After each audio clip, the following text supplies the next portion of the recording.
पहा मित्रांनो, आता तुम्हाला वेगवेगळ्या प्रकारच्या 3-4 इमेजेस तुझं सेंड झालेले आहेत, बाकी सुद्धा गोष्टी झालेल्या आहेत. परंतु नक्की हे काय भानगड आहे? हे आणखी गुलदस्त्यात आहे का? याचं कारण म्हणजे अधिकृतरित्या कोणतीही सूचना नाही. ओके. मान्य आहे सगळ्यांना? हां. आणि याचमुळं हा संभ्रम काहीसा जो झालेला आहे, तो दूर करण्यासाठी मी आलोय. ओके. तर मूळ विषयाकडे आपण जाऊयात. बघा, हा जो काही फॉर्म या ठिकाणी तुमच्या समोर मी आज काही टाकलेले आहेत, बाकी काही लोकांनी टाकलेले आहेत आणि मला सुद्धा हा बाहेरूनच आपल्या मित्रबांधवाकडूनच हा मिळालेला हा संपूर्ण डाटा आहे. मग मित्रांनो, ही डाटा ही नक्की भानगड काय आहे? आणि नक्की शासनाचं नियोजन काय आहे? तर ह्या ज्या गोष्टी आहेत का नाही, त्या आपण या ठिकाणी चर्चा करणार आहोत. तर सर्वप्रथम सांगतो, की हा जो डाटा आहे, तो हा डाटा नंदुरबारमधून व्हायरल झालेला आहे सगळ्यात. सगळ्यात महत्त्वाची गोष्ट म्हणजे तुम्हाला क्लिअर कटमध्ये सांगतो.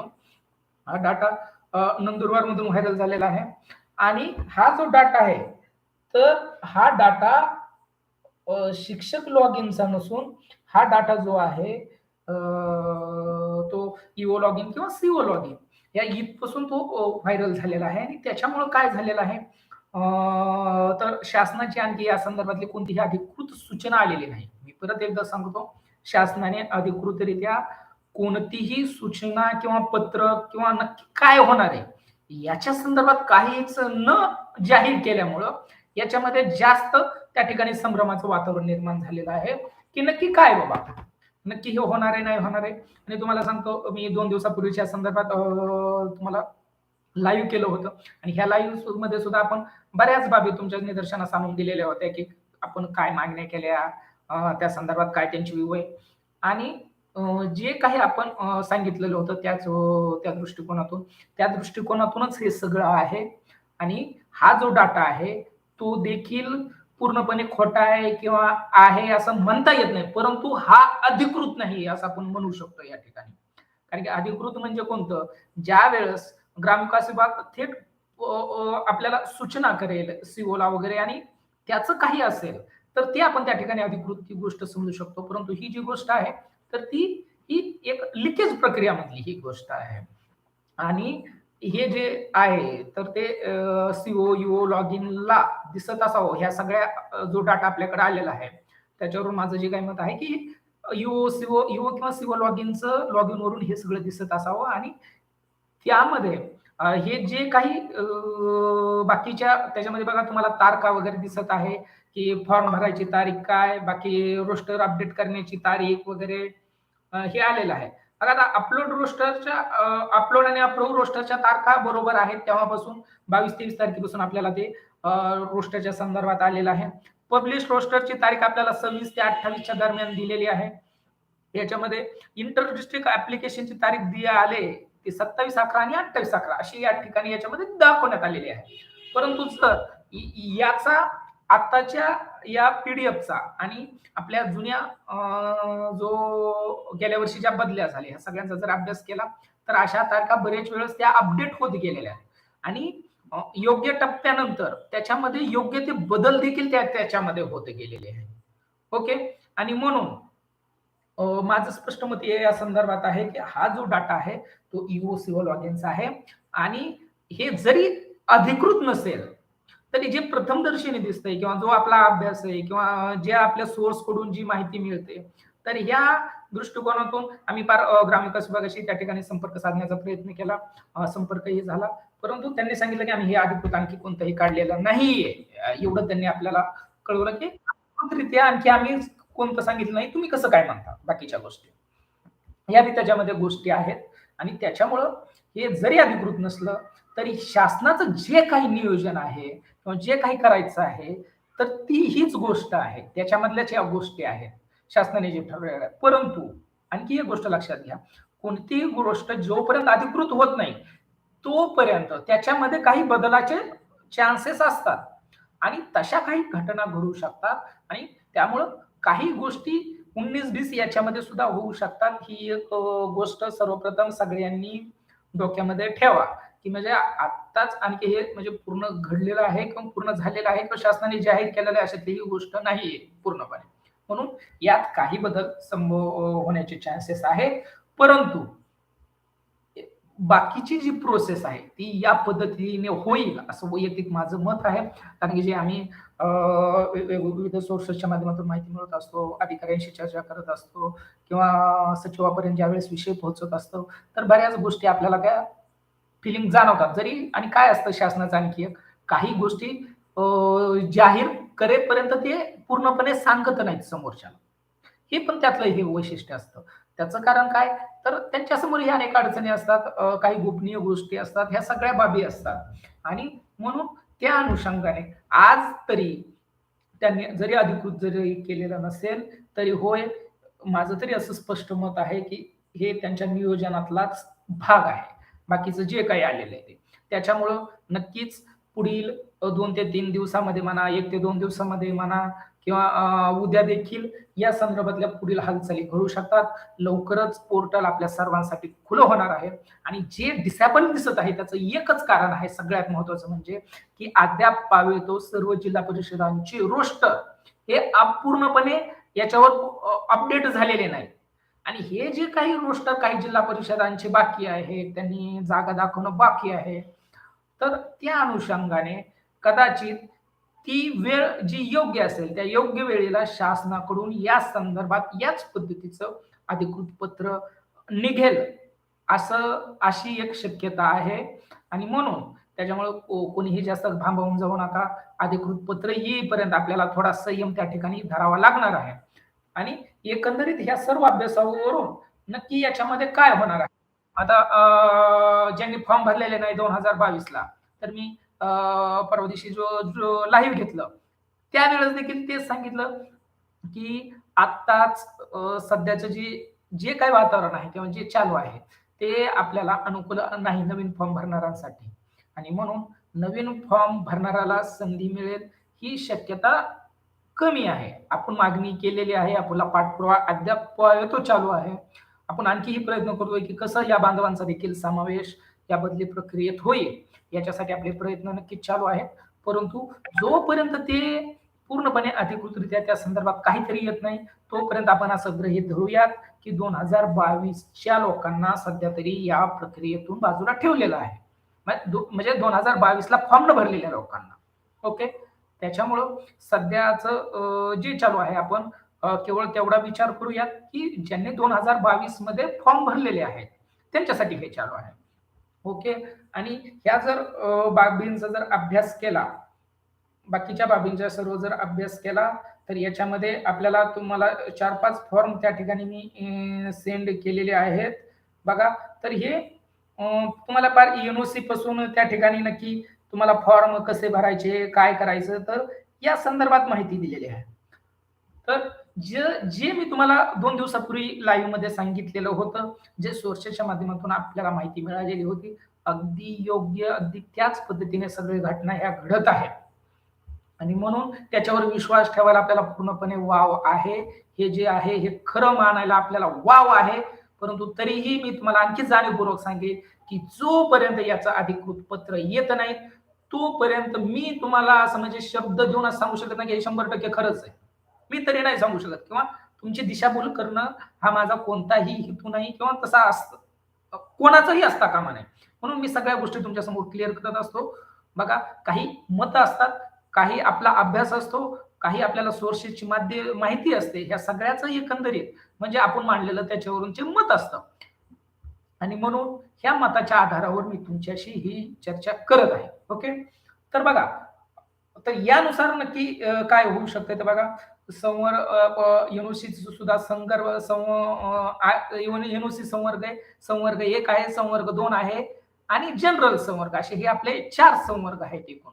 आणि म्हणून एन-ओ-सी संवर्गात तर कोणत्याही जिल्ह्यामध्ये गेल्या वर्षी सुद्धा केवळ एक व्यक्ती आपल्याला सापडला होता किंवा तो अधिकृत होता. असा फक्त महाराष्ट्रामध्ये एन-ओ-सीचा एक व्यक्ती होता. त्याच्यामुळे जरी यावेळेस एन-ओ-सी संवर्ग असला, तरी त्याच्यामध्ये कोणीही येण्याची शक्यता नाही आणि जर आ आ असेल कोणी किंवा काही त्याच्यामध्ये झालं, तरी त्यांनाही केवळ फक्त 4 जिल्हे बदलण्याची त्या ठिकाणी संधी मिळेल.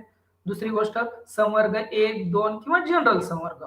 तर हे संवर्ग कोणतेही असतील, तरी जी प्राथमिक माहिती मिळत आहे, त्यानुसार संवर्ग बदलाचे चान्स मिळण्याची शक्यता सुद्धा कमी आहे.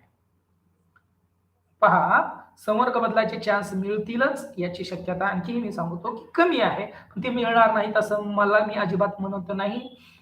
कारण की आपण त्या संदर्भात बराच पाठपुरावा केलेला आहे, की अनेक लोकांचे काय अनेक बाबीमुळं संवर्ग बदलत असतात, काय असतात आणि त्यांचा जर खरंच हक्क असेल त्या संवर्गावर, ठीक आहे. आम्ही काय त्याला समज त्यांचा पाठपुरावा करणं ही आपली जबाबदारी आहे एक संघटना म्हणून आणि त्याच्यामुळे जर तुमचं तसं असेल, कोणी तसं असेल, तर आपण साहेबांपर्यंत विषय पोहोचवलेला आहे, ग्रामविकास विभागापर्यंत हे सगळे विषय पोहोचवलेले आहेत. त्याच्यामुळे आपल्याला असं अपेक्षित आहे, की ते जोपर्यंत अधिकृत पत्र येईल, अधिकृत पत्र येईपर्यंत त्याच्यामध्ये योग्य ते बदल होतील. परंतु त्याच्यामध्ये ज्या अडचणी आहेत त्या तुम्हाला शेअर करतो, जे आमच्याशी चर्चा झाल्या.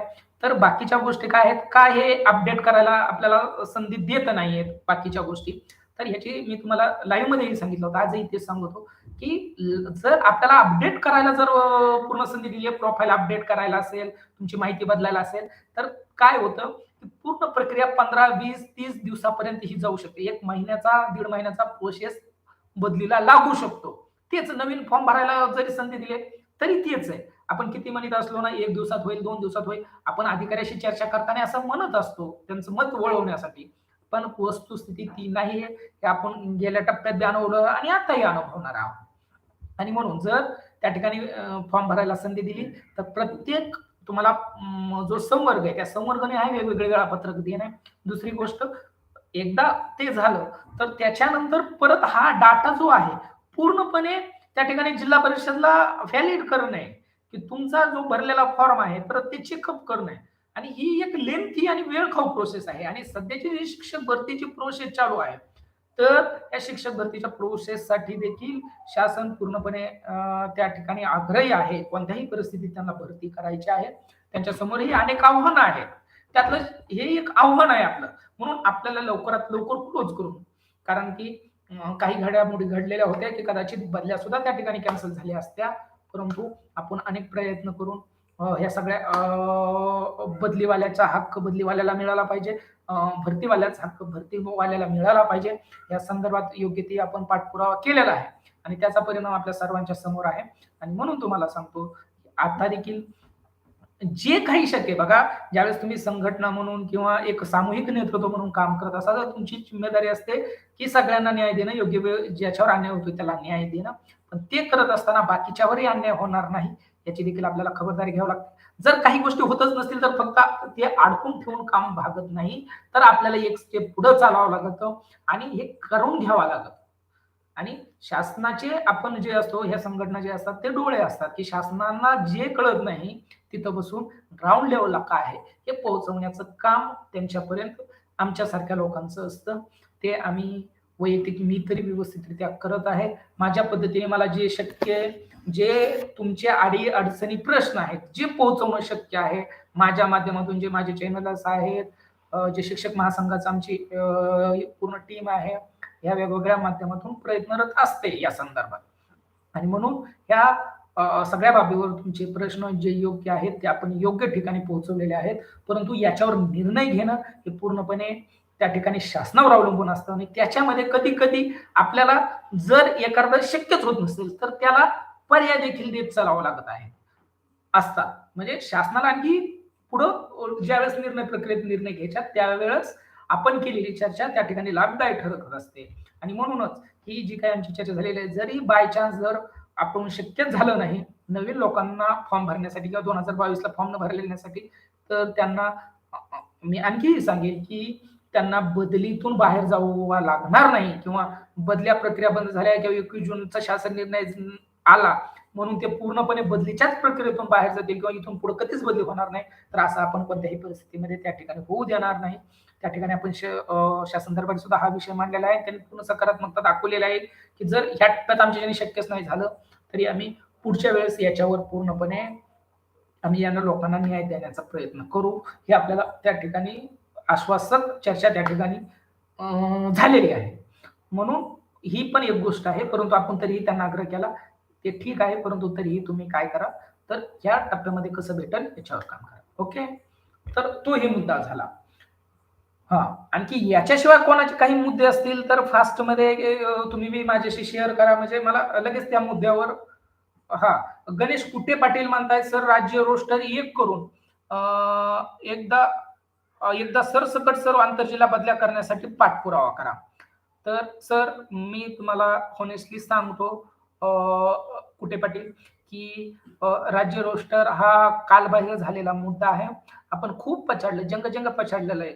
वैयक्तिक मी या राज्य रोस्टरच्या मुद्द्यासाठी त्याच्या अभ्यास गटापासून पूर्ण उंबरठे ते झिजवलेले आहेत आम्ही यांचे. परंतु आम्हीही या निष्कर्षापर्यंत आलो, की हे आता शक्य नाहीये आणि तो विषय आपण सोडून दिलेला आहे.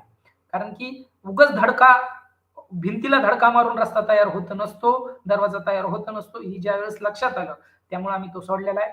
त्याच्यामुळं तो विषय घेण्यातही मतलब नाही आणि त्याच्याबाबत काही होण्याचे चान्सेस सध्या तरी दिसत नाहीयेत. Okay. Sushil Kumar Awate sir. Sir संवर्ग बदलाला संधी भेटली पाहिजे. नक्कीच संवर्ग बदलाला संधी भेटली पाहिजे.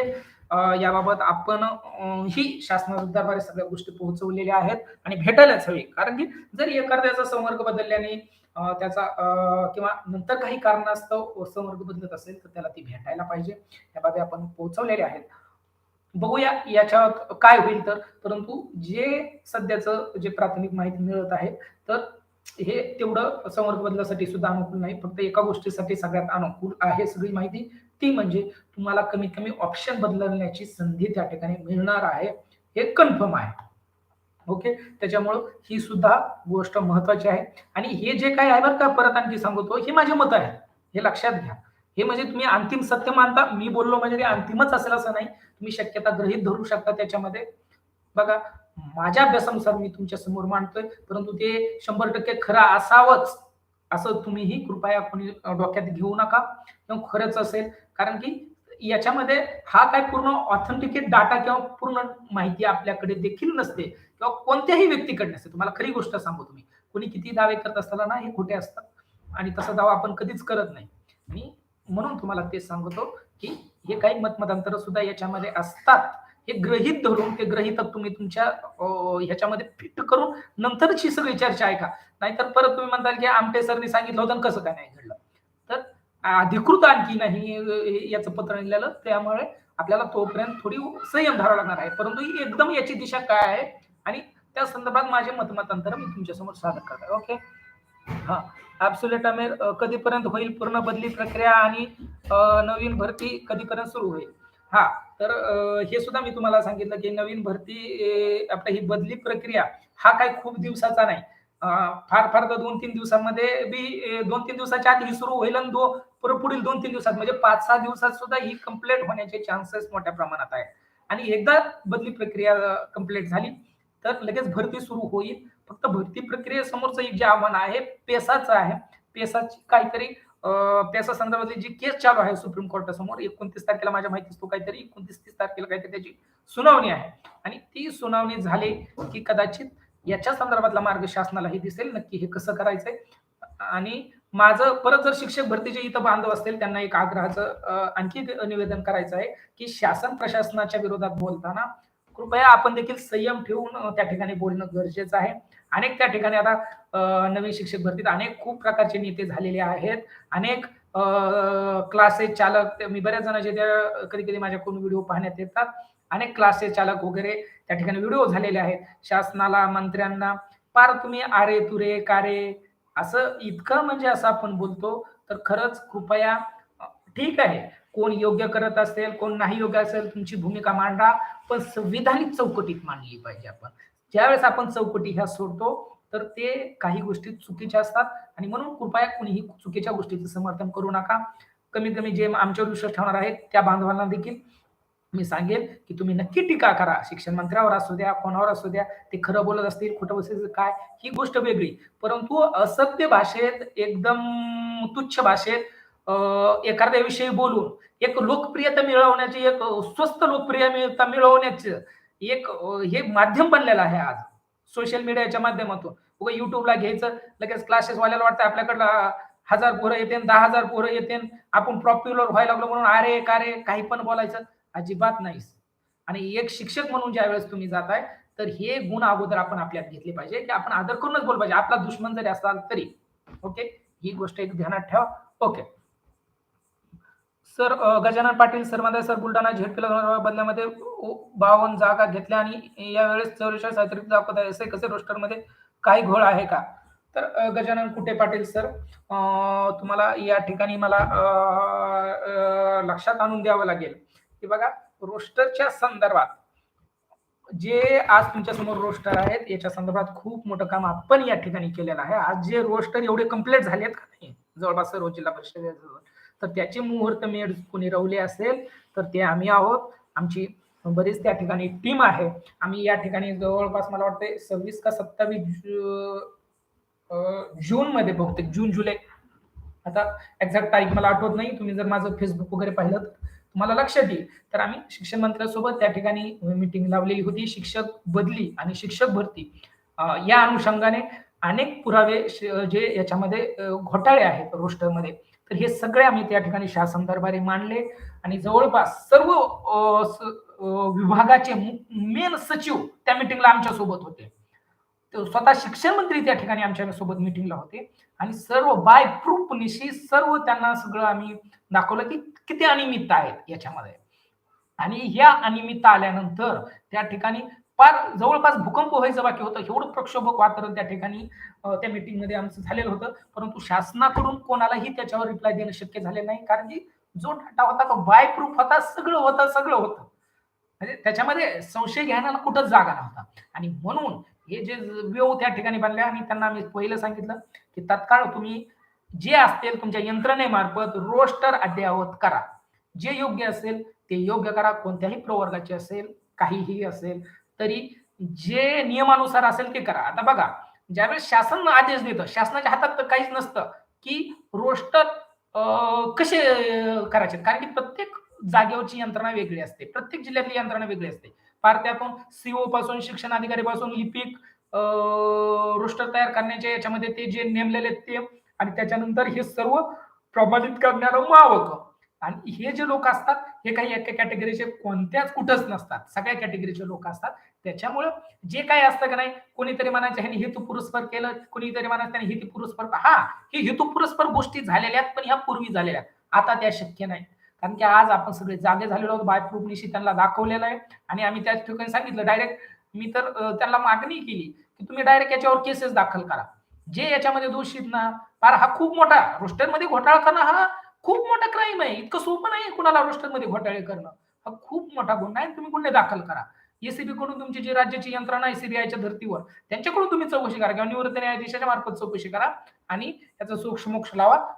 अधिकाऱ्यांवर सुद्धा कारवाई करा. जर कोणी पैसे घेऊन कोणी किंवा विशिष्ट जातीचे धर्माचे असल्यामुळे जर एखाद्या जातीला फायदा मिळवून देत असतील तर हे आम्ही मान्य करणार नाही. तुम्ही तुमची जी यंत्रणा आहे जी आहे त्या मार्फतच करा पण ते योग्य झालं पाहिजे आणि त्या अनुषंगाने तुम्हाला लक्षात येईल. त्याच्यानंतर लगेच त्याच मीटिंगमध्ये तो निर्णय झाला की 3 दिवसांनी सगळ्यांची मावकची वगैरे त्यांनी मीटिंग लावली. बाकीच्या गोष्टी झाल्या. शिक्षण आयुक्त वगैरे आमच्या मीटिंगला सुद्धा होते. ग्रामविकासचे प्रधान सचिव होते. शिक्षणचे प्रधान सचिव शिक्षण सचिव होते.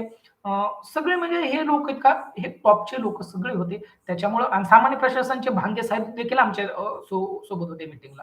या सगळ्यांच्या विचाराने आणि एकमताने तो निर्णय झालेला होता. जो झाला का नाही सगळ्या याच्यावर काम करायचंय योग्य रीतीने आणि ते काम झालं आणि त्याच्यामध्ये कोणत्या तरी प्रवर्गाला कुठंतरी कमी जास्त जागा होणं जर तिथं जर जुनी अनियमितता असेल तर त्या बऱ्यापैकी दूर झालेल्या आहेत. 100% मी म्हणू शकत नाही परंतु बऱ्यापैकी त्या अनियमितता त्या ठिकाणी दूर झालेल्या आहेत. आणि दुसरी गोष्ट जर तुमच्या अतिरिक्त दाखवता वैयक्तिक बीडचं उदाहरण देतो. जवळपास 800 ते 900 शिक्षक संच मान्यता कमी झालेल्या आहेत. ह्या जागा का अतिरिक्त झालेल्या आहेत जिथं आज ओपनला 500 जागा अतिरिक्त रिक्त व्हायला पाहिजे होत्या तिथं ओपनला जागा फक्त 20 झालेल्या 500 पर्यंत जागा होण्या इतपत त्याच्यामध्ये लोक सेवानिवृत्त वगैरे झालेले होते. बाकीच्या सगळ्या गोष्टी होत्या आणि ह्या सगळे असताना देखील कारण की गेल्या वर्षी देखील 323 जागा त्या ठिकाणी रिक्त होत्या परंतु आमच्या त्या शासनानं त्या ठिकाणी फक्त आम्ही आंदोलन केल्यामुळे 20 जागा त्या ठिकाणी त्या पण दाखवल्या होत्या आणि या वेळेस असं होतं की 500च्या आसपास त्या ठिकाणी खुल्या प्रवर्गाला त्या ठिकाणी जागा निर्माण होतील परंतु प्रत्यक्षात पदच एवढे कमी झाले की त्या ठिकाणी जर तुम्ही विचार करा, जर 700, 800, 900 पदं जर एका जिल्हा परिषदला रिक्त होत असतात, आपलं हे कमी होत असतील मंजुरीला, तर साहजिक तुमची ती टक्केवारी तेवढ्यानुसार त्या टक्केवारीनुसार तुमची पदं कमी होणार आहेत. ते फक्त रोस्टरमध्ये काही चेंजेस झाले म्हणूनच झाले, अशातली काही गोष्ट नाही. आणि म्हणून जर तुमच्या झालेल्या असेल तर तुम्ही ह्या बी गोष्टी तपासल्या पाहिजेत, की संच मान्यता कमी झालेल्या आहेत का? जर संच मान्यता जर तशा कमी झालेल्या असतील आणि खूप जिल्हा परिषद झाल्या, कारण की यावेळच्या आपल्या ज्या संच मान्यता झाल्या त्या आधार बेस्ड होत्या आणि त्याच्यामुळं संच मान्यता कमी झाल्यामुळे अनेक कॅटेगरीचे नाही, सर्वच कॅटेगरीची पदं त्या ठिकाणी कमी झालेली आहेत पहिल्यापेक्षा, गेल्या वर्षीपेक्षा. आणि म्हणून ह्या कोणी आरडतंय इथं, कोणी आरडतंय तिथं, हे साहजिक आहे. आणि आपल्या काही लोकांना काय असते, सवंग लोकप्रियतेसाठी काहीतरी पिल्ले सोडायची हे असते, ह्या प्रवर्गावर असं झालं, त्या प्रवर्गावर झालं, आपोआप पेटत चालतंय, चला आपण तमाशा बघायचा. तर असेही काही लोक याच्यामध्ये आहेत. त्याच्यामुळे तुम्हाला प्रामाणिकपणे सांगतो, जे काम होतं ते आता तरी चांगल्या प्रकारे व्हायला लागलंय. खूप विचार करून, कारण की आम्ही जे विषय मांडलेले होते, खूप त्यातल्या गंभीर बाबी त्यांच्या निदर्शनास आणून दिलेल्या होत्या. शासन दरबारी काय होतंय, जिल्हा परिषदला काय होतंय, कशा रोस्टरमध्ये घोटाळे झाले, बाय प्रूफ सगळं त्यांना त्या ठिकाणी दाखवल्यामुळं त्याच्यामुळे खूप चांगलं काम झालं आणि आज आपल्या समोर हे सर्व रोस्टर आलेले आहे. ओके. त्याच्यामुळं त्याच्या संदर्भात झालं म्हणजे ते लगेच घोटाळा झाला असं कृपया करू नका. एक तर घोटाळे दूर झाले किंवा मग दुसरी गोष्ट जी आहे तर संच मान्यतेत जागा कमी झाली. ह्या सगळ्या अनुषंगाने आपण त्या ठिकाणी त्याचा विचार करणं क्रमप्राप्त आहे. ओके. मराठा अ, अ, संवर्ग बदलायला करायला संधी मिळाली पाहिजे. नक्कीच त्याविषयी बोललो आपण. ओके. गजानन हा हे बोललो का मी? श्याम पवार संवर्ग बदलासाठी पाठपुरावा. ओके. हा त्याविषयी मी बोललो. रामेश्वर टेगुरू जालना एनटीसी किती जागा आहेत? प्रॉपर आता माझ्याकडे काही आकडे नाहीत. ओके. आकडे आल्यानंतर तुम्हाला सर्व सर्व सर्व याचं 2-3 दिवसात जर हे आहे त्या पद्धतीने जर सगळं सुरू झालं तर 2-3 दिवसात मला सुद्धा तुम्हाला विचारायची गरज लागणार नाही. सगळे आपल्याला पोर्टलवर भेटते गेल्या वर्षीप्रमाणे. आणि ती पोर्टलवरची सुविधा सुद्धा जर कोणी केलेली असेल तर ती सुद्धा जय नामटेनेच केलेली आहे. एक लक्षात ठेवा. आणि जर तुम्हाला खोटं वाटत असेल तर गेल्या वर्षीच्या बदली प्रक्रियेच्या अगोदर माझं फेसबुक तुम्ही चालवून पहा. त्यावेळेच्या ज्यावेळेस आम्ही झिरवळ साहेबाला घेऊन मंत्रालयात मीटिंग लावलेल्या होत्या त्यावेळेच्या बातम्या पहा आणि तुम्हाला मग बाकी लक्षात येईल सगळ्या गोष्टी. ओके. हा महेंद्र मचे 1 युनिट बाबत थोडं सांगा. बघा मचे सर 1 युनिट हे केवळ कोणाला आहे तर 2 विविध जिल्ह्यामध्ये जे कार्यरत पती पत्नी आहेत आणि त्यांना तिसऱ्या जिल्ह्यात जायचंय, दोन्ही जिल्हे सोडून त्यांच्यासाठी 1 युनिट आहे. बघा जर आता जर तुम्हाला आणखी एक गोष्ट सांगतो, जर तुम्ही जर पती पत्नी एकत्रीकरणात अर्ज भरला तर यावेळेस कदाचित तुम्हाला फक्त एकाच जिल्ह्यामध्ये पती पत्नी एकत्रीकरणाचा अर्ज त्या ठिकाणी उपलब्ध असेल. म्हणजे तुमचा पती किंवा पत्नी ज्या जिल्ह्यात आहे त्याच जिल्ह्यासाठी तुम्ही अर्ज करू शकता. दुसऱ्या जिल्ह्यामध्ये कदाचित ते ऑप्शन येणार नाही यावेळेस. असं होऊ शकतं की दुसरा तिसरा चौथा ऑप्शन येणारही नाही. तुम्ही डायरेक्ट हे करा किंवा मग तुम्ही जनरल संवर्गातून अर्ज भरा. हे सुद्धा त्याच्यामध्ये होऊ शकतं. 1 युनिट केवळ तुम्ही 2 जिल्ह्यात आहेत आणि तिसऱ्या जिल्ह्यात तुम्हाला दोघाला बदली करून जायचंय. त्यावेळेस सुद्धा एका जिल्ह्यात जरी तुम्ही 2 जण असतात तरी तुम्हाला 1 युनिट लागू होत नाही.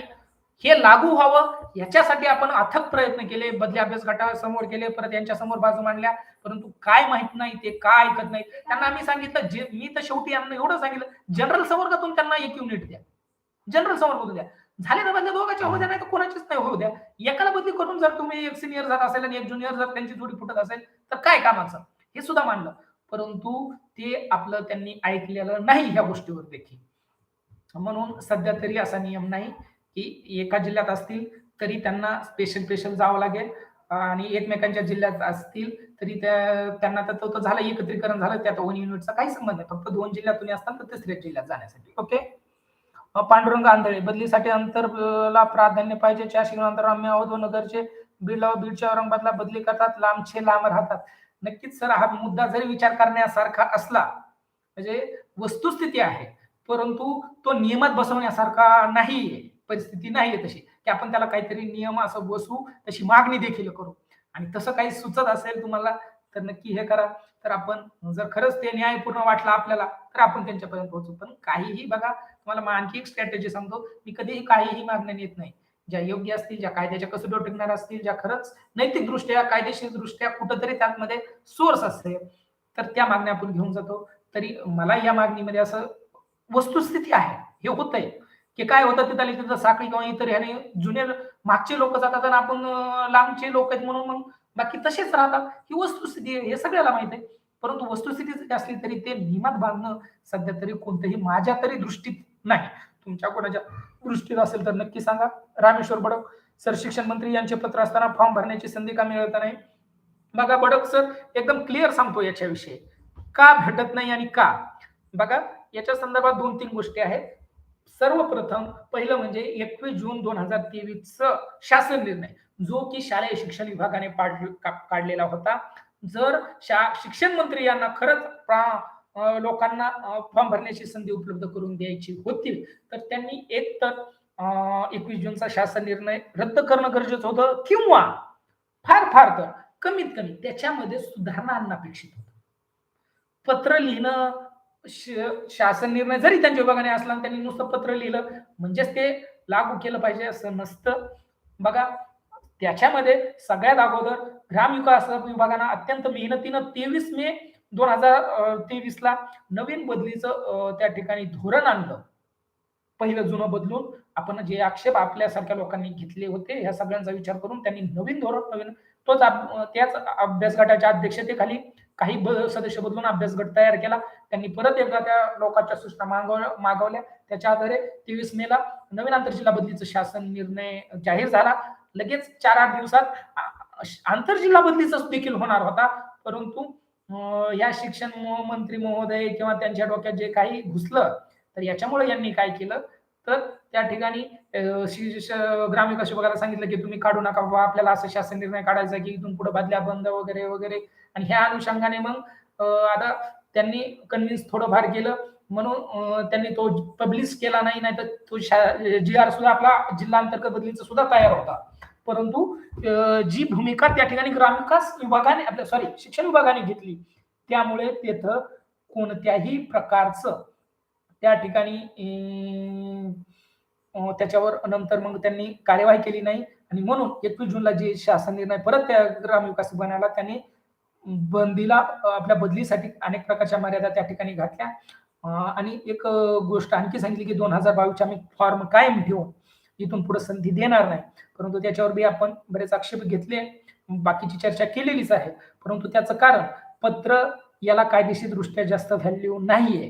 कायदेशीरदृष्ट्या जे याला जो व्हॅल्यू आहे तो पत्राला नाहीये आणि म्हणून पत्र कोणीही देऊ शकतं. आज तुम्ही मला काही म्हणायला लागले, खूपच गायवाया करायला लागले, काही द्यावा शिक्षण मंत्र्याला अशी मागणी लिहून, सर तुमचं आम्हाला पत्र पाहिजे.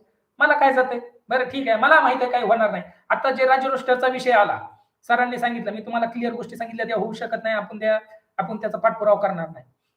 पण जर लयच तुम्ही लोकल मानायला लागले, चला घ्या मागणी, एक नंबरला राज्य रोस्टर करा, आपल्याला माहिती होत नाही, असं सुद्धा त्याच्यामध्ये होतं. कदाचित पत्र त्या दृष्टिकोनाचं दर्जेचं ग्रामविकास विभागाला वाटलं असेल. मी म्हणत नाही की तसंच होतं ते, परंतु कदाचित असं असेल किंवा ग्रामविकास विभागाने जी अगोदर मेहनत केलेली होती त्याच्यावर अगोदर पाणी फिरवून परत त्यांना म्हणणं की नाही आता तुम्ही करा, आम्हाला काही हरकत नाही, नवीनला द्यायची द्या संधी.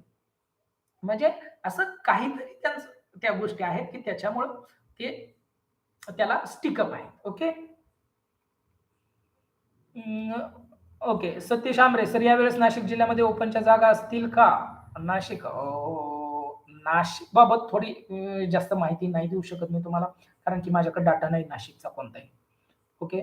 आम्ही प्रयत्न केला त्या संदर्भात, परंतु जरा नाशिकमध्ये आम्हाला सहकार्य कमी झालं जरा, त्याच्यामुळे नाशिकचं काही नाही सांगू शकत. ओके.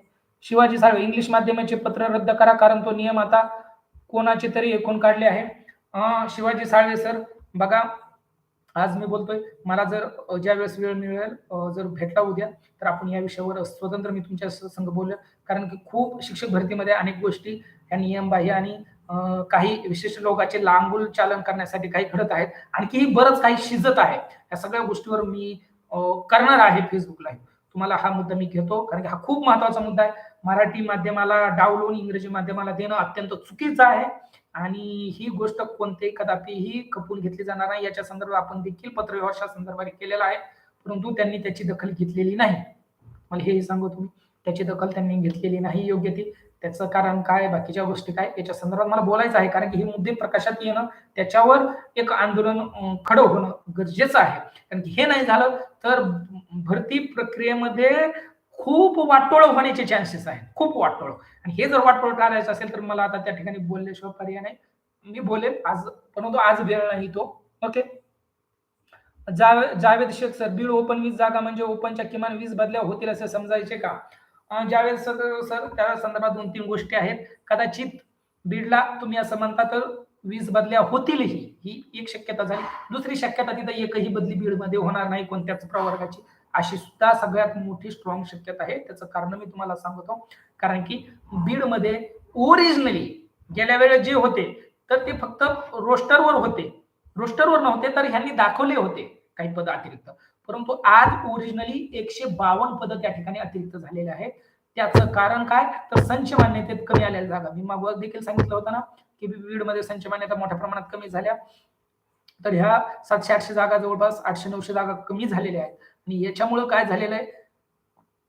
तर हे 152 लोक त्या ठिकाणी अतिरिक्त झालेले आहेत. आणि हे जर 152 अतिरिक्त असेल तर या संदर्भात शासनाने स्वतंत्र त्या ठिकाणी जिल्हा परिषदने, बीड जिल्हा परिषदने शासन दरबारी पाठपुरावा केला. काही नेते सुद्धा त्या ठिकाणी प्रयत्न करतायत की बाबा या ठिकाणी बदल्या होऊ नयेत. आहेत बीडमध्ये बरंच राजकारण आहे, त्याच्यावर आज ही बोलण्याची ही स्टेज नाहीये. परंतु तुम्हाला लक्षात आणून देत होत्या ही गोष्टी. तुम्हाला बीडला जो अर्ज टाकणार आहे त्याला बीडचं राजकारण माहिती आहे सगळं. काय होऊ शकतं, काय चालू आहे, कोण काय करतं. मी त्याच्यावर जास्त काही बोलणार नाहीये आणि तो माझा विषयही नाही, कारण मी कोणाविरोधात जास्त बोलत नाही. ओके. वैयक्तिक कोणावर टीका सध्या तरी मी असं टाळतो शक्यतो तरी. आणि म्हणून ह्या ज्या गोष्टी आहेत त्याच्यावरून असं होऊ शकतं, कारण की ते फार विन्सिस पर्यंत ते लोकांचे प्रयत्न झालेले आहेत. शालेय शिक्षण विभाग असेल, ग्रामविकास सगळीकडे त्यांनी पाठपुरावा केलेला आहे, की बीडमध्ये ह्या बदल्या रोखल्या जर झाल्या, आणखी झाल्या तर आम्हाला त्यांना जॉईन करता येणार नाही, करून घेता येणार नाही. ह्या अडचणी आहेत. ह्याच लोकांचे पगार आम्हाला काढता येणार नाही, कारण की आता भरती होणार आहे. अगोदर तरी काय होतं, तर विविध माध्यमाचं चालत होतं. आज देखील वेगळ्या माध्यमांच्या सुद्धा तिकडून पगारी यांच्या काढल्या जातात अतिरिक्त लोकांच्या. ही एक वस्तुस्थिती आहे. आणि म्हणून त्या संदर्भात जोपर्यंत ती बीडमधली एकही बदली होत नाही, तोपर्यंत मी जाहीरपणे किंवा शाश्वतपणे सांगू शकत नाही की बदली होईलच आणि नाहीही म्हणू शकत नाही. तर ह्या दोन्ही गोष्टी आहेत. आपापल्या पद्धतीने आपण त्याचे अर्थ लावावेत. ओके. ओके. मच्छिंद्र मचे वन युनिटऐवजी पती पत्नी एकत्रीकरण अर्ज करता येईल का? वन युनिट हा कदाचित, पण आता ते ऑप्शन उपलब्ध करून देतात का, हे सगळ्यात महत्वाचं आहे हा बदल करण्यासाठी. कारण की हे जवळपास 2022 चे सगळे फॉर्म तसेच ठेवण्याच्या विचारात आहेत. केवळ त्याच्यामध्ये फक्त जिल्ह्याची प्रिफरन्स चेंज करायला ते चान्स देणार आहे. हे तुम्हाला मी अगोदर जे सांगितलं त्याची कारण देखील सांगितले. ओके. आणि फक्त जर चान्स भेटले तर मला वाटतंय की तो प्रिफरन्स चेंज करण्याचे चान्स मिळणार नाहीत. तुमचं म्हणजे हे. आणि जर तेवढे मायनर जर चान्स झाले तर चांगली गोष्ट आहे. ह्या गोष्टी आपण मानलेल्या आहेत. आणखीही त्या संदर्भात पाठपुरावा करू. ओके. बालाजी चौगुले, मागच्या आणि होणाऱ्या बदली प्रक्रियेत पालघर कार्यमुक्ती एकदाच होईल का? हो, हे शक्य आहे. कारण की आता काय आहे, तुमची आपली बदली झाल्यानंतर कदाचित आपल्या कार्यमुक्त्या ह्या भरती आणि बदली सोबतच होतील. ही चान्सेस मोठे आहेत. कारण की कोणत्याही जिल्ह्यातील कार्यमुक्ती न करता एकाच वेळी पूर्ण राज्याची भरतीला जॉईनिंगचे लेटर देणं आणि कार्यमुक्तीचे आपल्याला पत्र देणं एकाच वेळी द्यायचं आणि त्या 2-4 दिवसाच्या विंडोमध्ये हे सगळं प्रक्रिया पार पाडायची, असं एक शासन दरबारी घटक आहे. आणि ते होण्याचे चान्सेस जास्त आहेत. त्याच्यामुळे एकच वेळेस तुमच्या बदल्या होऊ शकतात किंवा फार फार तर भरती एकदम तोंडावर आली किंवा तुम्हाला जर कदाचित असं पण होऊ शकतं की जर पेसा भरतीचा जर प्रश्न त्या ठिकाणी निकाली निघाला, उद्या परवा जर त्यांच्या सुनावणीत काही जर तो जर अनुकूल झाला तर तुम्हाला त्यांना लगेच ऑर्डर देऊन तुम्हाला त्यांना घेता येईल. असं होऊ शकतं, जरी भरती हे मागं ठेवून जुन्या लोकांना कार्यमुक्त करता येईल.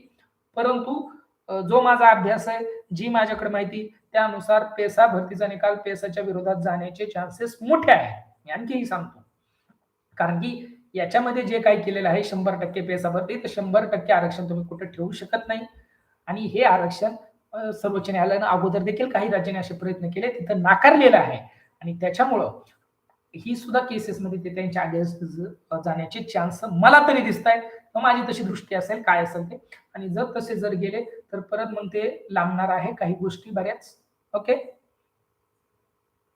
ओके.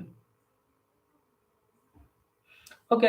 रविकांत दाभोळ रोस्टरमध्ये ज्या जागा दाखवल्या आहेत त्या सर्व जागा बदलीसाठी देणार आहेत की जागा भरतीसाठी ठेवणार आहेत?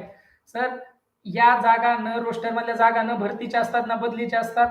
ह्या जागा काय असतात तर ज्याची बघा आता भरती आणि बदली याच्यामध्ये सुरुवातीला होईल आंतरजिल्हा बदली. तर आंतरजिल्हा बदलीला आधी दाखवतील. आंतरजिल्हा बदलीमध्ये काय होणार आहे? तुम्हाला सांगतो आंतरजिल्हा बदलीमध्ये लई काही जास्त होणार नाही. कारण तुम्हाला सांगतो गेल्या वर्षी 11,500 आंतरजिल्हा बदलीवाले फॉर्म भरणारे होते. त्यातले जवळपास 3800 लोकांचे त्या ठिकाणी गेल्या वर्षी बदल्या झालेल्या आहेत आणि त्या 3800 गेल्यामुळे जवळपास 7 ते 8,000 लोक आता बदली म्हणजे बदलीसाठी सध्या आहेत 2022च्या फॉर्मनुसार जर नवीनला नाही संधी भेटली आणि हे जरी 7 ते 8,000 असल्या तर ह्यातल्या 3 ते 4,000 किंवा 4.5 फार 4च्या पुढे जाण्याचे चान्सेस नाही. 3 ते 4,000 बदल्या होतील आणि या 34 जिल्ह्यात 3 ते 4,000 लोक असतील कॅटेगरीनुसार याच्यानुसार. आणि त्याच्यामध्ये प्रत्येक जिल्ह्यात काय असतं तर कोणी येणार असतं तर कोणी त्या जिल्ह्यातूनही बाहेर जाणार असतं दुसऱ्या जिल्ह्यात.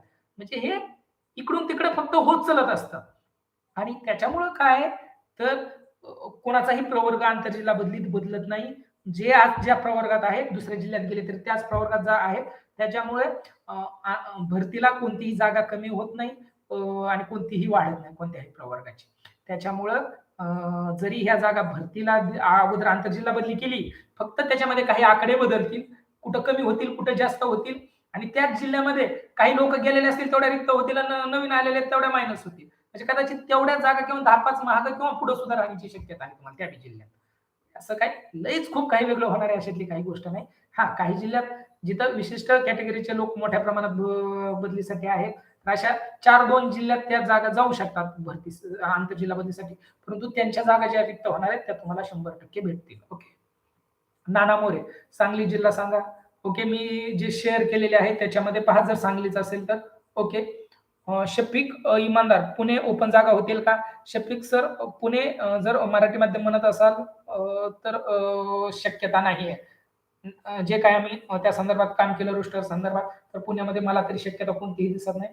कारण की कदाचित 200 ते 300 अतिरिक्त राहण्याची शक्यता आहे पुण्यामध्ये ओपनची. ओके. डिजिटल दुनिया नेते पालघर कार्यमुक्तीचं काय? जुने बदलीचे बरेच बांधव कार्यमुक्तीच्या प्रतीक्षेत आहेत. बोललो मी याविषयी. ओके. ज्या विषयात उर्दू जागाबद्दल थोडंसं सांगा कुठल्या जिल्ह्यात होऊ शकतात? बघा उर्दू माध्यमात देखील ओपनचं जरा कठीण आहे कारण की प्रत्येक जागी ठिकाणी उर्दू माध्यमाचं त्या ठिकाणी अतिरिक्त लोक आहेत अनेक जिल्ह्यामध्ये.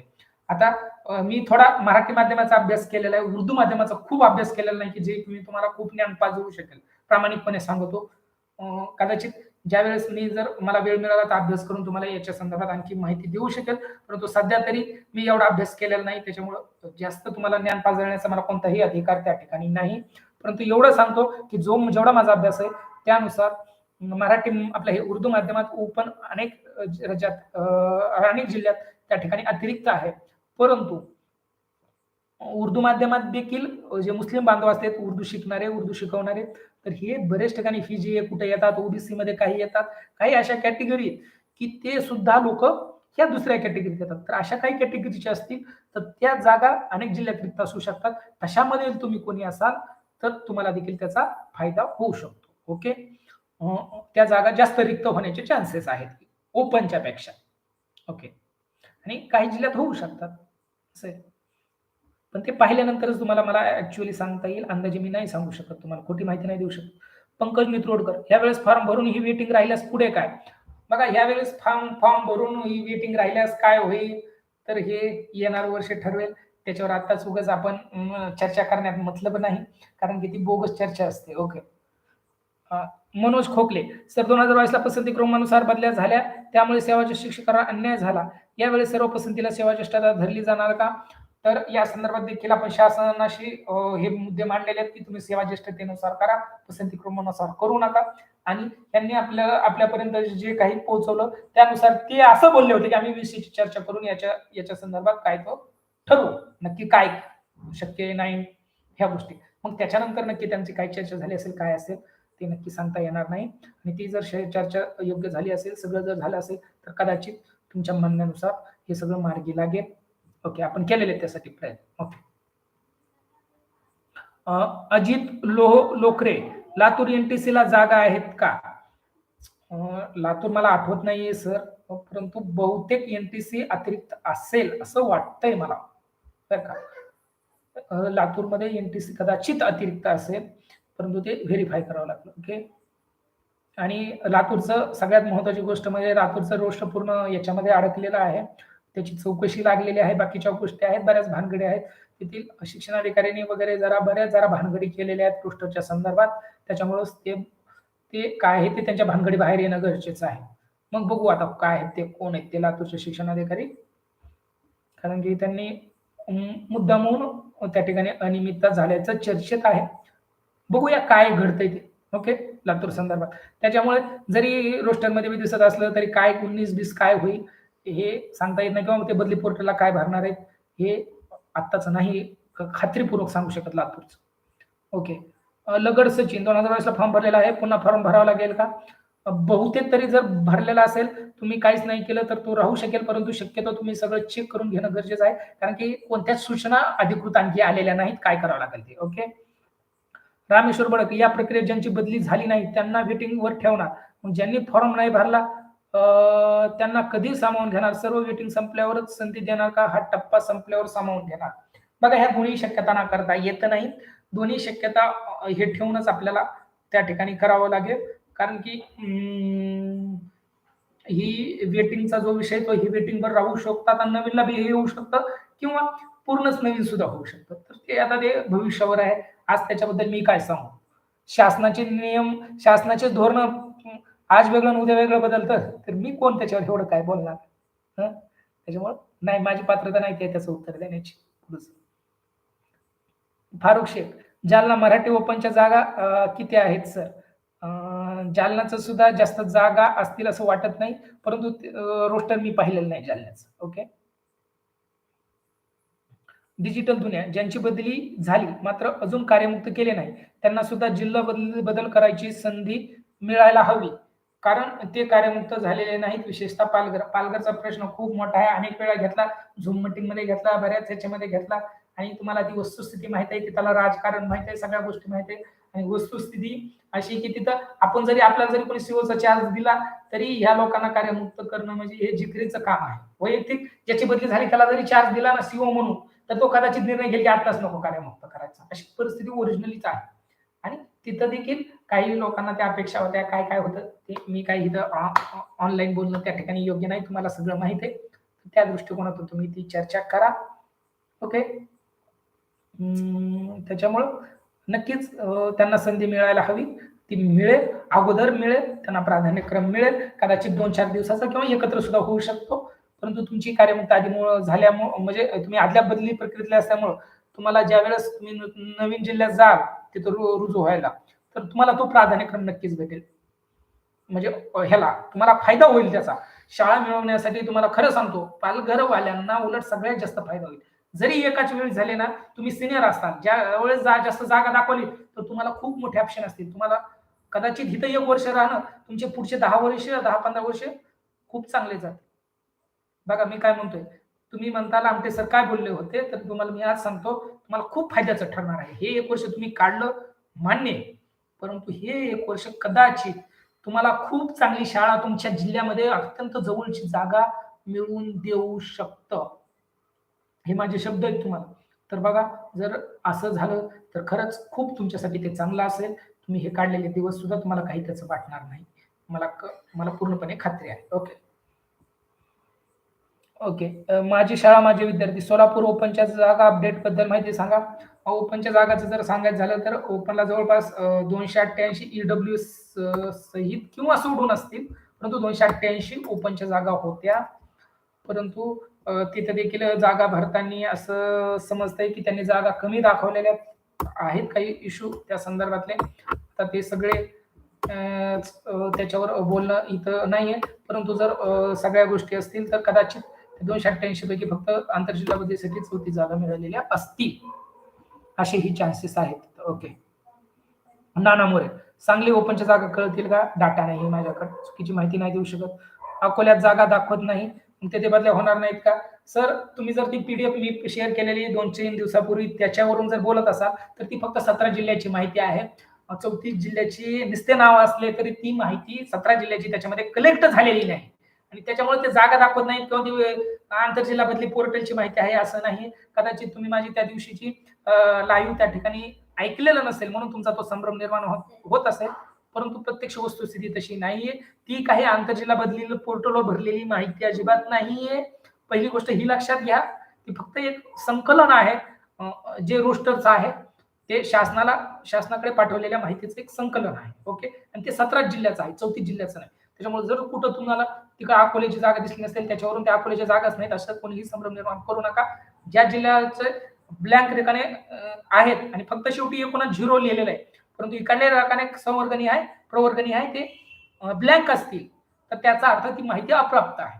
ओके. हे लक्षात घ्या. त्याच्यावरून तुम्ही हे काढू नका की इथं जागाच नाही किंवा त्यांनी दाखवल्या नाही. ओके. लगड सचिन, पती पत्नी बीड मधून किती बदल्या होऊ शकते? बघा बीडमध्ये अनेक बाबी आहेत. तिथं काही लोकांचं त्या ठिकाणी कोर्ट मॅटर वगैरे विविध बाबी आहेत. त्याच्यामुळं काही लोकांना त्या ठिकाणी प्राधान्य भेटणार आहे. कोर्ट मॅटरमध्ये काही लोक बरेच लोक आहेत त्या ठिकाणी असे की त्यांना प्राधान्य भेटणार आहे. जर बीडच्या बदल्या झाल्या तर ते मी सांगतो. कदाचित बीडच्या बदल्या होतील का नाही हे एक कोड आहे. हे कोड कधी उलगडणार आहे तुम्हाला कोणी काही सांगू द्या, मीही काही सांगू द्या किंवा दुसरं कोणी काही सांगू द्या. मी एक गोष्ट सांगतो, बीडचं ज्या वेळेस आंतरजिल्हा बदली प्रक्रिया पार पडेल त्याच वेळेस ते खरं आहे. तुम्हाला सांगतो, आणखीही सांगतो. त्याच वेळेस झाल्या बदल्या तर झाल्या, नाही तर नाही. ही एक वस्तुस्थिती आहे. ही आपण गृहीत धरूनच तुम्ही तुमचं नियोजन करा. जर ही संधी आपल्याला जिल्हा बदलण्याची भेटली तरी तुम्ही या दोन्ही शक्यता धरून तुम्हाला जे परवडतंय का त्यानुसार तुम्ही त्याचा निर्णय घ्यायला हवा. ही माझं एक प्रांजळ सजेशन आहे त्या ठिकाणी. ओके. जयश्री गायकवाड, पुणे ओपनच्या किती जागा कळतील का? नाही मॅडम, ओपनचा अधिकृतरित्या आलेला नाही. परंतु जो जुना डाटा आहे किंवा जुनी आपल्याला माहिती आपण त्या ठिकाणी रोस्टरच्या संदर्भाने ज्या काही काम केलेलं आहे त्यानुसार ओपन म्हणजे तिथं अतिरिक्त असण्याची शक्यता आहे. ओके. पुण्यामध्ये. त्याच्यामुळं पुण्याच्या लोकांनी शक्यतो ओपनला खूप आशादायी राहू नका की काहीतरी होईल आणि हे चमत्कार होईल. चमत्कार घडण्याचे चान्सेस मला तरी दिसत नाहीत पुण्यामध्ये वैयक्तिक. पण हे माझं मत आहे. परत लक्षात घ्या. हे माझं केवळ मत आहे. कदाचित याच्यात वेगळंही घडू शकतं. ती तुम्ही एका कोपऱ्यात तशी ठेवू शकता. पण माझं स्पष्ट मत आहे की तिथं मला तरी चान्सेस दिसत नाही तसं काही चमत्कार होण्याचे. ओके. झालं. आशाताई जाधव, सर नांदेडला ओपनच्या जागा आहेत का? तर माझ्या अभ्यासानुसार नांदेडला ओपनच्या जागा नाहीयेत. अगोदर होत्या 30 परंतु कदाचित उचित आली पदं वगैरे काही कमी झालेत का काय का याच्यानुसार कदाचित त्या 0 असण्याची शक्यता आहे.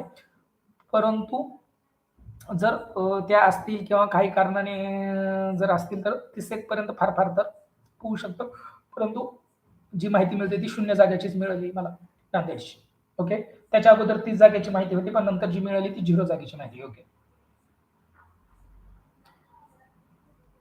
अशोक पवार, परभणी, हिंगोली, जालना, औरंगाबाद जिल्ह्यात FIGA जागा रिक्त आहेत का सर? बघा प्रत्येक जिल्ह्याचंच मी पाहिलेलं असेल किंवा कॅटेगरीनुसार नाही सांगू शकत. परंतु मराठवाड्यात एकंदरीत जो अभ्यास आहे तो एन-टी प्रवर्गाचे जे लोक आहेत तर ते चांगल्या पद्धतीने आहेत. एन-टी-बी थोडे कमी आहेत आपल्यात एन-टी मधले. FIGA, NTC, NTD या 3 प्रवर्गातले लोक मराठवाड्यात माझ्या ह्याच्यानुसार तरी बऱ्यापैकी आहेत. त्याच्यामुळे तुम्ही जर विचार केला तर बीड असेल, बीडच्या आजूबाजूचे जिल्हे असतील तर तुम्हाला हे FIGA, NTC, NTD हे प्रवर्ग तुम्हाला त्या ठिकाणी अतिरिक्त दिसतील बहुतांश. परंतु काही जिल्ह्यात त्या ठिकाणी तुम्ही ज्या सांगितल्या मी ॲक्युरेट नाही सांगू शकत ते डाटा पाहिल्याशिवाय. कारण की एवढं काय ते स्कॅन झालेलं नाही आणि त्याच्यामध्ये वैयक्तिक माझी स्मरणशक्ती खूप कमजोर आहे. तुम्हाला प्रामाणिकपणे सांगू त्याच्यामुळे मला लई लक्षात राहत नाही ह्या अशा गोष्टी. त्याच्यामुळे जेवढं लक्षात आहे किंवा जेवढा अभ्यास आहे त्याच्यानुसार तुम्हाला सांगतो. परंतु एखाद्या जिल्ह्यामध्ये असू शकतात फार जास्त नाही सांगता येणार. ओके. श्रीराम पवार, हां आणि बीडला तर नाहीतच नाही. हे तुम्हाला सांगू शकतो बीडमध्ये तर नाहीतच. परंतु परभणी, हिंगोली, जालना, औरंगाबाद ॲक्युरेट नाही सांगू शकत. ओके. ओके. श्रीराम पवार, 2022 ला भरलेल्या जिल्ह्याऐवजी इतर जिल्हे भरता येतील का? हो. श्रीराम पवार त्याविषयीच आपली सगळी चर्चा झालेली आहे आणि हे चान्सेस आहेत. आणखी मी चान्सेस शब्द मुद्दामून वापरतो कारण की अधिकृत पत्र त्याचं निघालेलं नाही. परंतु जी काही जे स्क्रीनशॉट वगैरे आपल्याकडे आलेले आहेत ई-ओ-सी-ओ लॉगिनवर तर त्या दृष्टिकोनातून तर ते आहे. आपण जे काही गोष्टी शासनादरबारी पोहोचवल्या त्याच्यावर शासनाने सकारात्मक निर्णय घेतील याचं दिसतंय. परंतु त्यांनी अधिकृत जाहीर केलेलं नाही. त्याच्यामुळं अधिकृत काय येतंय ते येईपर्यंत आपण संयम धरायला हवा. परंतु जे आपल्या समोर दिसतंय सध्याच्या परिस्थितीमध्ये तर त्यानुसार तरी जिल्हे बदलायला तुम्हाला संधी मिळेल. ओके. हां, 2022च्या शिवाय सुद्धा तुम्हाला जिल्हे कोणते जर ती संधी भेटली, जर ते सगळंच तसंच जर घडलं, तर 100% तुम्ही कोणतेही 4 जिल्हे बदला. त्याला काही हे नाही. मला कोणतेही जिल्ह्यात त्या ठिकाणी बदलता येतील. श्याम खेताडे, जालना जिल्हा ओपनच्या जागा किती आहेत? जालना जिल्हा ओपनला जागाची खूप शक्यता नाहीये. कदाचित त्या 0 देखील असू शकतात किंवा 5-10 किंवा -10-5 असं म्हणजे 0च्या आसपासच आहे. खूप काही जास्त तिथे चान्सेस नाहीत माझ्या अभ्यासानुसार तरी. ॲक्युरेट नाही सांगू शकत तुम्हाला. सृष्टी व्लॉग्स नाशिक ओबीसी ओपनच्या जागा किती आहेत? नाशिकच्या नाही. नाशिकचं काही सांगू शकत नाही मी नक्की. तिथला अभ्यास सुद्धा कमी आहे नाशिकचा माझा. तर त्याबाबत no comments. Ashok Pawar thanks. हां, थँक्स. आणखी कोणाचे काही प्रश्न असतील तर 2 मिनिटं. हां, नाहीतर आपण क्लोजिंगकडे वळूया आणि परत एकदा मी सगळ्यांची माफी मागतो, की आणि काही टेक्निकल एररमुळे मला बरेच वेळ या ठिकाणी उशीर झाला यायला त्याबद्दल. परंतु एक गोष्ट आणखी सगळ्यांनी सांगतो, की कृपया सगळ्यांनी आपलं चॅनल सबस्क्राईब करायला कोणीही विसरू नका. कधीही मित्रांनो चांगल्या गोष्टी शेअर केलेल्या पाहिजे. चांगल्या माणसाला तुम्ही थोडं स्ट्राँग बनवलं पाहिजे. जेणेकरून आपले चांगले प्रश्न सोडवण्यासाठी जर एखादा प्लॅटफॉर्म आपल्याला मिळत असेल, तर त्याचं प्रमोशन देखील कारण की आपण कधीही मी कधी कोणाकडून काही आपण कधीच अपेक्षा ठेवलेल्या नाही आणि चांगल्या माणसाला अपेक्षा ठेवण्याची वेळ सुद्धा तुम्ही येऊन दिली नाही पाहिजे, असं एक माझं प्रामाणिक मत आहे. म्हणून काही गोष्टी सांगत असतो. एवढ्या सगळ्या गोष्टी आपण पोहोचवत असतो, सगळं करतो आणि भविष्यात देखील पोहोचणार. त्याच्यासाठी कृपया चॅनलला शेअर करत जा. एक काय असतं, चांगल्या लोकांनी चांगल्या गोष्टी चांगल्या लोकांपर्यंत पोहोचवल्या पाहिजेत. त्याच्यासाठी काम झालं पाहिजे आणि म्हणून मी तुम्हाला तेच सांगतो. कोणाचे प्रश्न असतील तर विचारा बरं का. त्यासाठी मी हे बाकीचं बोलतोय. पण तुमचे प्रश्न असतील तर विचारा. आपण 2-5 मिनिटात घेऊ कुणाचे असतील तर. आणि याला सुद्धा लाईक करा, कमेंट्स करा, व्हिडिओ शेअर करा हा सुद्धा आणि चॅनल सुद्धा शेअर करत जा. सबस्क्राईब तर सगळ्यांनी कोणीही याच्यापैकी असं नका होऊ देऊ, की तुम्ही चॅनल सबस्क्राईब केलेलं नाही. आणि त्याचं बेल आयकॉन दाबवायला विसरू नका कारण की अचानक बरेच वेळेस त्या मीटिंग ठरतात किंवा असे प्रॉब्लेम्स येतात. आज जसे प्रॉब्लेम आले, तर हे प्रॉब्लेम चालत असतात. त्याच्यावर आपल्याला मात करून आपल्याला पुढे चालायचं असतं. तर तसंच जवळपास अर्धा तास आपला वेस्ट गेला आज, माझा गेला. त्याच्यामुळं खूप लोक आपल्याला आणखी येणार होते, परंतु येऊन गेले सुरुवातीला. सुरुवातीला सुद्धा त्याला मला दिसत होतं, परंतु त्याला मी जे लाईव्ह केलं त्याला मला परत त्या ठिकाणी लाईव्ह होता येत नव्हतं त्याच्यावर. म्हणून मला त्या लिंक डिलीट माराव्या लागल्या, परत नवीन कराव्या लागल्या. त्याच्यामध्ये मलाही ते सगळं समजून घ्यायला मला अडचण आली आणि म्हणून बराच वेळ त्याच्यामध्ये व्हायला गेला. ओके. तर ह्याही गोष्टी आहेत. म्हणून परत एकदा सगळ्यांना कळकळीची विनंती आहे, की नक्की तुम्ही चॅनलला प्रत्येकाने सबस्क्राईब करा. आणि सर्वांपर्यंत हे चॅनल आपलं पोहोचवा. ही माझी आग्रहाची, कळकळीची आणि नम्रतेची विनंती आहे. बाकी त्याच्यावर काय निर्णय घ्यायचा वैयक्तिक तुमचं स्वातंत्र्य नक्कीच आहे. ओके. परंतु माझी ओके. तर मला वाटतंय कोणाचेही काहीही प्रश्न आता राहिलेले नाहीत. बहुतेक सगळ्यांचं समाधान झालेलं असेल असं मी अपेक्षा धरतो किंवा अपेक्षा संपलेल्या असतील. असं काही असेल काही लोकांचं. तर ठीक आहे. जेही असेल ते आपल्यासोबत नक्की तुमच्यासोबत आहे. तुमच्या प्रश्नासाठीच आपण लढतोय, सगळं झगडतोय. सगळा प्लॅटफॉर्म तुमच्यासाठीच आहे. मीही तुमच्याचसाठी आहे. जिथं मला तुमच्या कामाला येता येईल, तिथं नक्की येण्याचा प्रयत्न असेल. परंतु आणखी एक गोष्ट सांगतो, कृपया मित्रांनो कॉलवर जास्त माझा वेळ घेत जाऊ नका.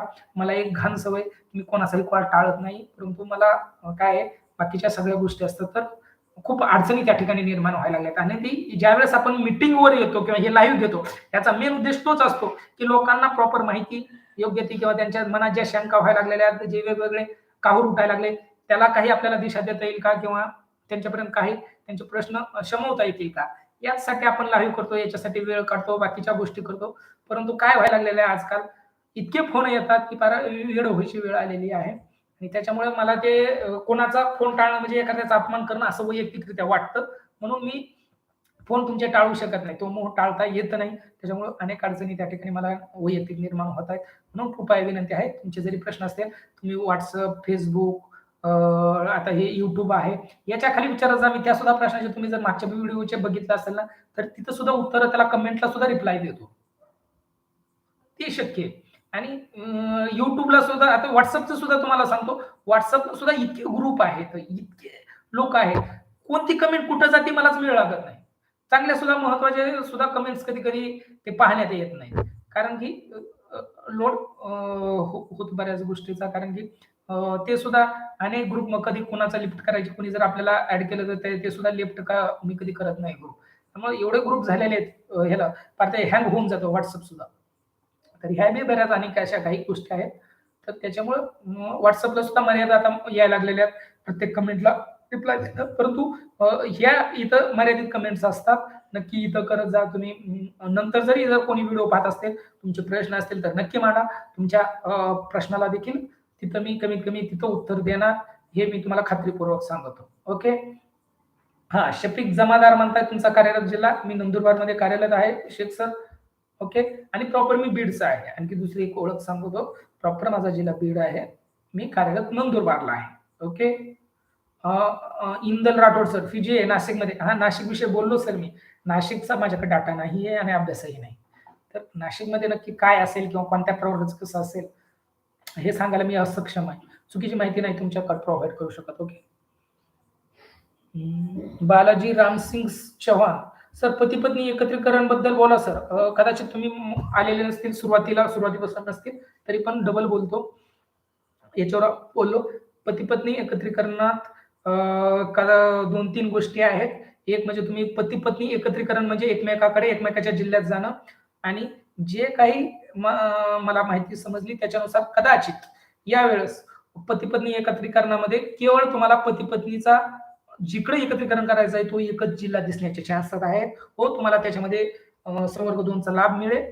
परंतु तुम्हाला त्याच जिल्ह्यामध्ये दुसऱ्या जिल्ह्याला कदाचित दुसरा, तिसरा, चौथा 3 ऑप्शन सुद्धा तुम्हाला उपलब्ध नसतील. बरं का? हे सुद्धा चान्सेस आहेत. परंतु अधिकृत पत्र किंवा अधिकृत माहिती येऊस्तर हे गोष्टी सांगणं कधी-कधी काय असतं माहिती आहे, कधी-कधी आपण लोकांना चांगली माहिती पोहोचायला जातो आणि लोकं त्याच्यावर म्हणतात, "नाही, नाही, तुम्ही असं बोलले, तसं बोलले, मग असं झालं." मग त्याच्यामुळं कधी-कधी मी टाळतो. बऱ्याच गोष्टी मला आपल्याला माहीत असतात, परंतु आपण त्या रिव्हील करत नाही. कारण की कसं असतं, जोपर्यंत जी गोष्ट अधिकृत येत नाही, ती गोष्ट जर टाकली, तर त्या वेळेस काय होतं, मग ते उगाच अशा गोष्टी होतात. परंतु काही गोष्टी असतात, तर आपल्या लोकांपासून ती माहिती दडवून ठेवणं मला आवडत नाही जास्त. म्हणून आता सुद्धा मी आजची सुद्धा ही सगळ्या गोष्टी शेअर केल्या तुमच्या सर्वांपर्यंत पोहोचवल्या. जरी पूर्णपणे अधिकृत नसल्या, तरी जवळपास शासनाचं धोरण तसंच आहे आणि हा त्याचाच एक पार्ट आहे. हे आज माझं मत आहे आणि त्या अनुषंगाने मग मी आपल्या लोकांपर्यंत जाऊ द्या, जी आहे माहिती ती काय होईल तर बघून घेऊ. या दृष्टिकोनातून तुमच्याशी सगळं शेअर केलं, सगळं हे केलं. बघा, जे काही आहे ते हे करत जा, सहकार्य करत जा, समजून घेत जा.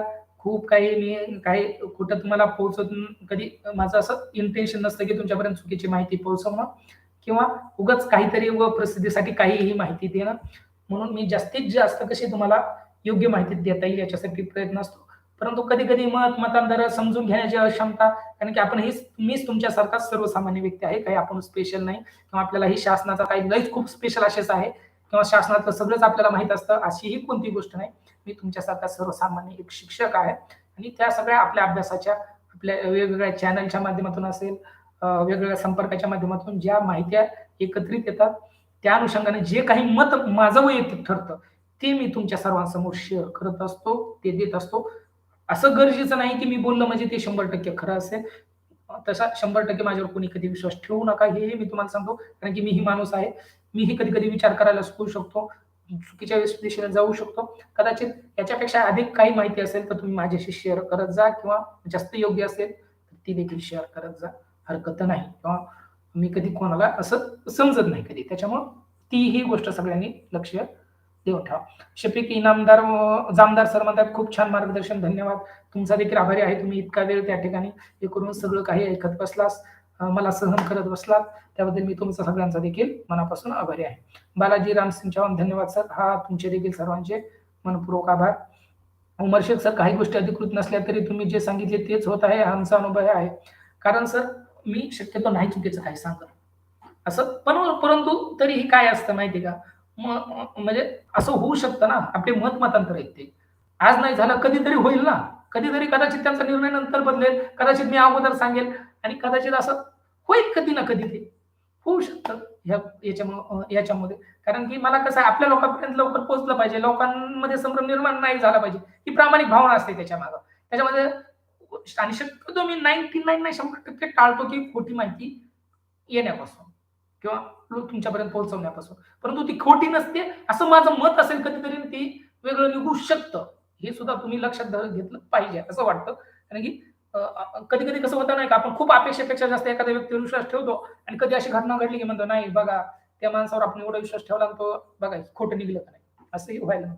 त्यामुळे मी उलट सांगतो, तुम्ही 100% माझ्यावर विश्वास ठेवू नका. हे मला सांगायचं आहे. दुसरं काहीच नाही. ओके. आणि तुमच्या अनुभवावर देखील धन्यवाद. बरं का. ओके. इंदल राठोड, ही जी धुळे रिक्त जागा आहेत का? धुळेचं देखील माझ्याकडे नाही. अ, त्याच्याबद्दल सॉरी. तुम्हाला डाटा मी 17 जिल्ह्याचा शेअर केलाय त्याच्यामध्ये असतील, तर बहुतांश डाटा खूप काही चुकीचा त्याच्यामध्ये नाही. 1-2 जिल्ह्यात काही लोकांनी सांगितलं, की जागा खूप जास्त रिक्त पाहिजे होत्या, परंतु त्यात कमी दाखवलेल्या आहेत. त्याचे कारण काय आहेत ते मी वैयक्तिक नाही सांगू शकत नक्की. कारण की काही कारणाने किंवा त्यांना ते भरतीला आंतरजिल्हा बदलीला तेवढ्या जागा द्यायच्या असतील, इतर काही असतील. काही 6 ते 8 ला त्यांनी ठेवलेल्या असतील, त्याच्यामुळे ह्या जागा दाखवलेल्या कदाचित 1 ते 5 च्या असतील. असे काही विविध कारणं त्या ठिकाणी असू शकतात. त्या दृष्टिकोनातून मी तुम्हाला खात्रीपूर्वक पण बाकीचे जे मी पडताळणी केली, तर त्या 17 जिल्ह्यापैकी जवळपास ज्या 5-7 जिल्ह्यात माझ्याकडे डाटे होते, त्यानुसार ते पूर्णपणे जुळले. त्याच्यामुळं मी हे सांगू शकतो, की ती बहुतांश हे बरोबर आहे ती पीडीएफ. ओके. त्याच्यामुळं त्याच्यात जे आहे का नाही त्याच्यावर तुम्ही काही प्रमाणात विश्वास ठेवू शकता. परंतु त्यात जे ब्लँक सोडलेले जागा आहेत, ती माहिती अप्राप्त आहे हे लक्षात घ्या अगोदर. ब्लँक सोडली म्हणजे 0 असा अर्थ कोणी घेऊ नका. ओके. ओके. ओके. तर खूप वेळ झालाय. सगळ्यांचे परत एकदा मनापासून आभार व्यक्त करतो. तुम्ही सर्वांनी अगदी सुंदररीत्या हे सगळं ऐकलं, सगळं मला समजून घेतलं आणि जे काही असेल तुमच्या प्रश्नाला जे माझ्याच्याने शक्य आहे, ते उत्तर देण्याचा मी प्रामाणिकपणे प्रयत्न केला. तुमच्या शंका समाधान करण्याचा प्रयत्न केला. ओके. तर नक्कीच नंतर ज्यावेळेस मला गरजेचं वाटेल, नक्की मी परत तुमच्यासोबत येईल. तुमच्या प्रश्नाला तुमचे काही जे असतील आणि तुमचे काही प्रश्नही असतील, जे तुम्हाला वाटत असतील, की माझ्यापर्यंत पोहोचवायचे नक्कीच तुम्ही इथं किंवा ह्या व्हिडिओच्या खाली नंतर देखील तुम्ही कमेंट्स केल्या मी ही प्रत्येक कमेंट्स वाचतो आणि ज्यावेळेस आपलं निवेदन तयार होत असतं किंवा शासनाद्वारे आपण पाठपुरावा करत असतो, तुम्हाला माझी सवय माहिती आहे. मी वेगळं काही करत नाही. तुम्ही जे माझ्या समोर शेअर करताय त्याच गोष्टी असतात. त्याच्यावर विचार करू, खरंच ह्या योग्य कोणत्या, खरंच ह्या अयोग्य कोणत्या आणि जी माझ्या मनाला अंतर्मनाला भावते ना, तर ती माझ्या विरोधातली जर गोष्ट असेल, ती जर मला वाटत असेल, की ह्याला न्याय देणारी आहे, तर ती मी घेतो. माझी जरी बदली त्यांच्यामुळे नाही झाली, तरी मला हरकत नाही.